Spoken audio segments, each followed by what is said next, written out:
चारों तरफ देश में हंगामा है कि हमारे यहाँ टीचर नहीं है, हमारे यहाँ लाइट नहीं है, हमारे यहाँ पानी नहीं है, हमारे यहाँ शौचालय नहीं है। 90 से 99% घोटाला हो, जाति वर्ग समुदाय के लोगों को ठोक लेते हैं और बाकी को बाहर धक्का मार देते हैं। ऐसे ही आंदोलन करना पड़ा तो देश कैसे चलेगा? इसलिए भाई सुधर जाओ। देश में हर तरफ माहौल खराब है।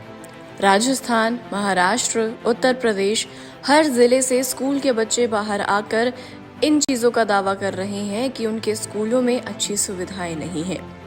दिल्ली में हुई सीजेपी के जंतर मंतर प्रोटेस्ट के बाद अब पूरे देश में इसकी आग सुलगती हुई नजर आ रही है, लेकिन अब इन सभी आंदोलनों को लेकर और भारत की सिचुएशन को लेकर योग गुरु बाबा रामदेव ने बड़ा ऐलान कर दिया है।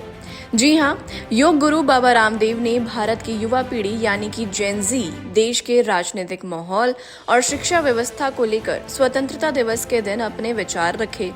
एक ओर उन्होंने युवाओं के विरोध प्रदर्शन की सराहना की, तो वहीं दूसरी ओर परीक्षा पेपर लीक और स्कूलों की खस्ता हालत स्थिति पर चिंता जताते हुए आंदोलन तक की चेतावनी दे दी।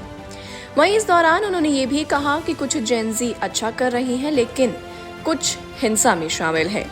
आइए आपको दिखाते हैं कि आखिर योग गुरु बाबा रामदेव ने क्या कुछ कहा। चारों तरफ देश में हंगामा है।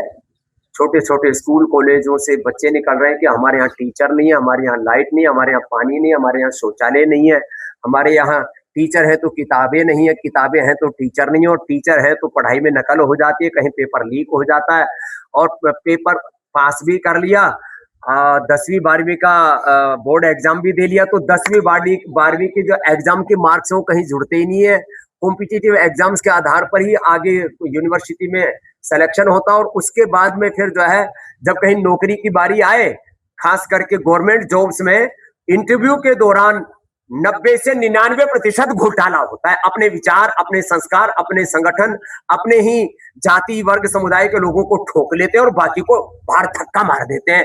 ये बहुत ही अपमानजनक है, ये लोकतंत्र के खिलाफ है, ये न्याय के भी खिलाफ है। एक तरफ हम कह रहे सत्यमेव जयते, ये तो धर्मस्ततो जय, हमने शासकीय उद्घोष बना दिए, और वहां जब किसी को इंटरव्यू की बारी आती है तो 10 में से पहले से तय करके और पैसे लेके 25-50 लाख 1-1 करोड़ रुपए की रिश्वत लेकर के फिर भर्ती करते हैं। अब ऐसे ही आंदोलन करना पड़ा तो देश कैसे चलेगा? इसलिए भाई सुधर जाओ, नहीं तो देश में आंदोलन और ज्यादा भी हो सकते हैं।